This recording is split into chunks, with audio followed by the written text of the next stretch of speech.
we're teaching these kids to be corrupt when they grow up.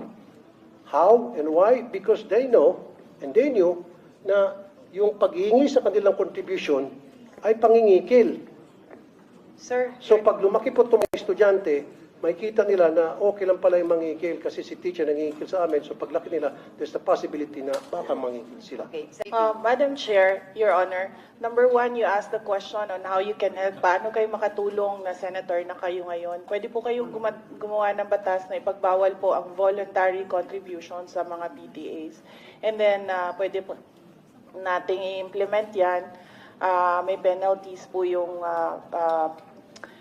teacher or parent na mag-insist na merong voluntary contribution.